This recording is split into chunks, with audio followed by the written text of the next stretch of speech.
കേരളത്തിൽ പ്രത്യേകിച്ചും SDPI കൃത്യമായി ആരെ പിന്തുണയ്ക്കുന്നു എന്നുള്ളതാണ്. അവർ UDF-നെ പിന്തുണയ്ക്കുന്നു. PDP എന്ന് പറയുന്ന കക്ഷി പിന്തുണയ്ക്കുന്നത് LDF-നെയാണ്.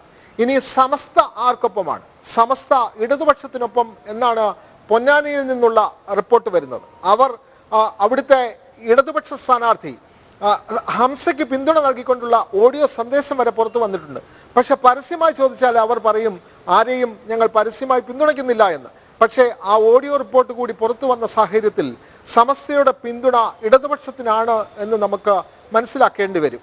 ആ റിപ്പോർട്ടിലേക്ക് അപ്പൊ നമ്മളിനി ആർക്കാ വോട്ട് ചെയ്യേണ്ടത് നിങ്ങൾ പറഞ്ഞേ? ഏത് കമ്മ്യൂണിസ്റ്റ് ചിഹ്നത്തിലാ?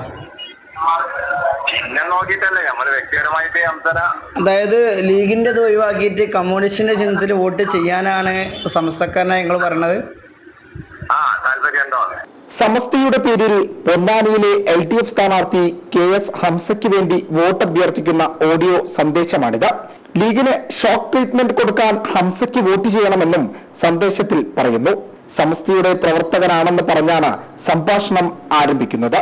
അതേസമയം അങ്ങനെ ഒരു നയം സമസ്തയ്ക്കില്ലെന്നും സമസ്തയുടെ പേരുപയോഗിച്ച് പ്രചാരണം നടത്താൻ ആരെയും ചുമതലപ്പെടുത്തിയിട്ടില്ലെന്നും സമസ്ത അധ്യക്ഷൻ ജിഫ്രി തങ്ങൾ വ്യക്തമാക്കിയതായി SYS നേതാവ് അബ്ദുൾ സമദ് പൂക്കോട്ടൂർ പ്രതികരിച്ചു. വ്യക്തിപരമായി വ്യക്തികൾക്ക് രാഷ്ട്രീയമാകാം, സംഘടനയ്ക്ക് രാഷ്ട്രീയമില്ല. പിന്നെ സമസ്തയിലും മുസ്ലിം ലീഗ് പ്രസ്ഥാനത്തിലും ഒരേ ചിന്താഗതിക്കാരായ ആളുകൾ ധാരാളമുണ്ട് എന്നതാണ് ആ പഴയ നിലപാട് അങ്ങനെ തോന്നാൻ കാരണം. ഭൂരിപക്ഷം സമസ്തയിലുള്ള ആളുകളും അതുപോലെ തന്നെ മുസ്ലിം ലീഗിലുള്ള ആളുകളും മതപരമായും രാഷ്ട്രീയമായും ഒരേ ചിന്താഗതിക്കാരാണ്. അതേ സമയത്ത് മുസ്ലിം ലീഗിൽ സമസ്തക്കാരല്ലാത്തവരുണ്ട്, അതുപോലെ തന്നെ സമസ്തയിൽ മുസ്ലിം ലീഗ് അല്ലാത്തവരുണ്ട്.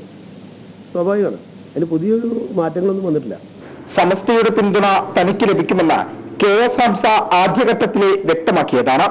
ഇതിന് പിന്നാലെയാണ് സമൂഹ മാധ്യമങ്ങളിൽ ഉൾപ്പെടെ ചർച്ചയായതും.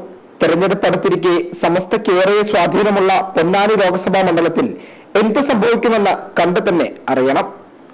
ജനം, മലപ്പുറം.